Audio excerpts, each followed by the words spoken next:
तर अशा प्रकारचा विकास होऊन उपयोग नाही। आज पोखरापूरमध्ये जिल्हा परिषदेची शाळा आहे, ही खूप दिवसाची जुनी शाळा आहे। त्या ठिकाणी या शाळेला म्हणजे का निधी दिला गेला नाही किंवा या शाळेचा विकास का करता आला नाही, तर फक्त टक्केवारी मिळण्यासाठी जी काही विकास कामं आली गेली आणि त्यातून फक्त स्वतःचं जे आपलं हे आहे काय एक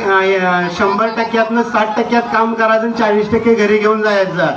हा जो प्रकार चाललेला आहे यासाठी यांना विकास कामं किंवा यासाठी यांना निधी आणायचा आहे। त्यामधून चांगल्या उत्कृष्ट दर्जाची कामं व्हावी हे मात्र कोणाला वाटत नाही, अशा प्रकारचं चित्र आहे। त्याचबरोबर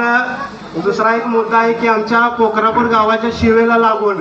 मोहोळ गाव आहे आणि मोहोळ गावामध्ये आमचं तहसील कार्यालय आहे, ज्या ठिकाणी आमचे सर्व पूर्वज वाडवडिलापासून मोहोळला चालत जाऊन येऊन शाळा केली आणि या गावाच्या शिवेला असणारं तहसील कार्यालय जर आम्हाला मोहोळला जाऊन तिकडे तहसीलला जावं लागत असेल तर ही आमच्या स्वाभिमानाची